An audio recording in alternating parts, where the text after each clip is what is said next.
Em nome do Pai, e do Filho, e do Espírito Santo. Amém. O nosso estudo de hoje, da Carta de São Paulo aos Coríntios, capítulo 12. Que beleza e riqueza é o nosso estudo espiritual de hoje. Logo no versículo 1, a respeito dos dons espirituais, irmãos, não quero que vivais na ignorância. Esse versículo 1 é a pérola principal do nosso estudo de hoje. É o nosso ponto de partida e também o nosso ponto de chegada. Nenhum de nós podemos caminhar na ignorância a respeito dos dons carismáticos, a respeito dos carismas que o Espírito opera na sua igreja. Não podemos andar na ignorância porque o próprio Espírito quer nos usar, quer fazer de nós instrumentos para que os carismas divinos sejam operados. Mas é importante entender que os dons, os carismas do Espírito, eles não são para o nosso uso em proveito pessoal, senão para o bem da própria comunidade, senão para o crescimento da própria comunidade onde eu vivo, onde eu sou inserido. Por isso, os dons carismáticos ou os carismas no Espírito precisam ser autenticamente reconhecidos e cultivados. Não acredito que todas as pessoas tenham todos os dons e todos os carismas, mas é o Espírito que distribui a quem mais lhe apraz, ou da forma que lhe apraz, ou segundo os desígnios de Deus, porque o Espírito sopra onde quer e ninguém pode deter a força do Espírito ou determinar o que o Espírito tem que fazer. Por isso que é graça conhecer a forma como os carismas do Espírito agem em nós e cultivarmos em nós esses dons carismáticos. Quando nós éramos pagãos, nos deixávamos levar conforme nossas tendências e conforme até os ídolos do mundo, é o que diz o versículo 2. Mas ninguém pode falar que Jesus é maldito ou que Jesus é o Senhor, senão sob a ação do Espírito Santo. A verdade é que um servo do Senhor, ele se deixa conduzir pelo Espírito Santo. A grande questão não é exaltar os carismas, mas exaltar o Senhor dos carismas, porque todos os carismas são dons do Espírito. E aí é o que nos remete outra pérola preciosa a partir do versículo 4. Porque há diversidade de dons, mas o Espírito é um só. Ministérios, são muitos os ministérios na igreja, no povo de Deus, mas o Espírito é um só.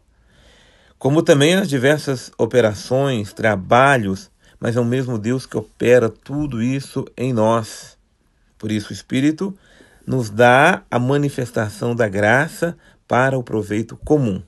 Então, o dom que eu tenho, o dom que eu exerço, o carisma que brota de mim, ele não é para o meu bem. Claro que eu vou ser beneficiado porque eu faço parte do que é comum, mas é para o bem comum aquilo que eu exerço guiado pelo Espírito. O que vem a partir do versículo 5 é apenas a exemplificação de alguns dos dons carismáticos ou dos carismas que agem naqueles que se colocam na docilidade do Espírito. Porque é interessante ver como esses dons se multiplicam, crescem. Esses estavam no início da comunidade primitiva e ao longo da história, quantos carismas, quantos dons carismáticos foram suscitados por Deus e são suscitados nos dias de hoje. Mas a um é dado, por exemplo, o dom da sabedoria, palavra de sabedoria, aquela palavra acertada, aquela palavra que precisa ser dita na hora certa, no momento certo, a palavra que vai edificar. A outro tem uma palavra de ciência. A palavra de ciência é uma palavra de revelação. A palavra de ciência é uma palavra que traz a novidade da graça para esse momento ou para essa circunstância. Mas tudo isso é no Espírito. A outro é dado a fé no mesmo Espírito. Existe a fé enquanto dom do Espírito Santo, mas existe a fé carismática, que é aquele que exerce a fé para operar graças em nome de Deus. Há outros que têm a graça de curar doenças. Há pessoas que têm um dom, o carisma de orar pelas enfermidades de uma forma tão apurada que ele tem a ciência, a revelação, até a cura que Deus está fazendo, é dom de Deus, é graça de Deus. Há outro que tem dom de milagres, porque há curas e há milagres, que são coisas extraordinárias. Quantos santos, não é, que participam da comunhão celeste conosco, da comunhão na igreja conosco, que nós vemos os milagres que eles operam. E há pessoas entre nós que têm dom de operar milagres. Há o dom da profecia, profetizar, falar em nome do Senhor e dar a direção de Deus para essa ou aquela situação. E há outros que é muito necessário ter o discernimento dos espíritos. Vai discernir o que é de Deus daquilo que não é de Deus. Ou discernir o que é de Deus, mas de que modo Deus está direcionando, Deus quer levar, a prudência que precisa ter, o que é preciso esperar. Então, o discernimento dos espíritos. A outro, a variedade de línguas. Ou alguns interpretam como o dom de línguas, o dom de... Há aqui uma interpretação que é importante se fazer, porque são duas coisas distintas. Há o dom de falar em línguas, pessoas que falam línguas incompreensíveis, mas que se pode interpretar. É uma língua até inteligível para alguns. A gente que nunca falou hebraico e recebe o dom de falar hebraico. Agora, há o dom de balbuciar em línguas, há o dom da glossolalia, aqueles que oram em línguas, e nós vimos isso nos grupos de oração, as pessoas que individualmente, todos podem orar em línguas conforme o Espírito concede que possam orar. Mas é importante discernir esses dois dons. O dom da glossolalia, o dom de falar línguas, uma mistura o dom de orar em línguas, aquela mistura de gemidos inefáveis, não é? Como fala a carta de São Paulo aos Romanos, de 8-28, são os que não são nem compreensíveis, e aqueles que falam em línguas, ou a variedade de línguas, e por fim, aqueles que têm o dom de interpretar essas línguas. Mas é o mesmo Espírito que distribui todos esses dons, repartindo a cada um conforme o Espírito apraz que receba. Porque, como o corpo, todos com muitos membros, e todos os membros do corpo, embora muitos, nós formamos um único corpo. Então é um único corpo. Todos com seus dons, todos com seus carismas que têm, fazem por causa do corpo, para edificar o corpo do Senhor, para a edificação da igreja do Senhor. O versículo 14 nos diz assim: o corpo não consiste em um só membro. Não tem um só membro. Como o meu corpo não tem só o dedo, não tem só o braço, não tem só a perna, não tem só a coxa. Não. Todos os membros, eles são importantíssimos. Nenhum é menos importante. Nem a unha do meu dedo é menos importante do que a língua, do que... Não. Preciso cuidar de todo o meu corpo e saber a importância que cada membro tem. Do mesmo, porque quando um membro padece do meu corpo, todo o corpo vai sentir. Todo o corpo vai sentir. Estava com a minha unha um tempo cravada, doendo, e todo o meu corpo sentiu a dor. Algumas dores são mais profundas, alguns membros, a forma como dói, como machuca o corpo inteiro.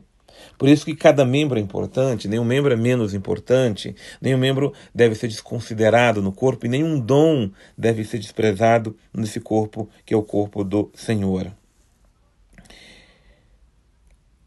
O versículo 26, se um membro sofre, todos os membros padecem com ele, e se um membro é tratado com carinho, todos os outros congratulam-se com ele. Então, assim é no corpo humano, assim de fato também é no corpo da igreja. Mas sabe, a partir do versículo 27, que vai nos dizer que nem todos são apóstolos, nem todos são profetas, nem todos são doutores. Há aqueles que são profetas, são doutores, são bispos, são padres, são ministros da palavra, são ministros desse dom específico. Há nos grupos aqueles que têm um dom mais apurado de ciência ou de sabedoria, enfim. Nem todos podem ser a mesma coisa ao mesmo tempo. Eu poderia querer ao mesmo tempo estar aqui, estar viajando, estar evangelizando, estar pregando. Não, nós não conseguimos fazer todas as coisas. O que é mais importante é valorizar o dom que o outro tem e cultivar o dom que eu tenho para que esse dom seja autêntico, e para que esse dom esteja a serviço da igreja, o corpo de Cristo. Eu aprecio aquilo que Deus me dá para fazer, aquilo que Deus me desperta para ser. Não é mais e nem menos importante do que ninguém e não aspiro ser o que o outro é. Não, estou conformado em ser o que eu posso ser melhor naquilo que eu faço. É a graça que eu peço a Deus a cada dia. Mas o que tem que ficar para fechar é o que diz o versículo 31. Aspirai aos dons superiores. Os dons superiores quer dizer aos dons da graça, aos dons do Espírito. Como nós não podemos ficar na ignorância com os dons espirituais, como nos falou o versículo 21, então eu não posso ficar na ignorância, mas eu preciso aspirar esses dons espirituais. Por isso, no próximo estudo, vamos entrar no dom mais excelente da graça de Deus, o único dom que não pode faltar. Que Deus nos abençoe com seus dons, com seus carismas, que o Espírito Santo venha agir em nós, operar em nós, conceder a nós todos os dons que dele provém, todos os carismas espirituais, para que a igreja seja santificada, para que a igreja do Senhor possa evangelizar, para que a igreja do Senhor possa operar a graça do Senhor. Que Deus nos dê sua bênção, sua graça e a sua proteção. Em nome do Pai, e do Filho, e do Espírito Santo. Amém.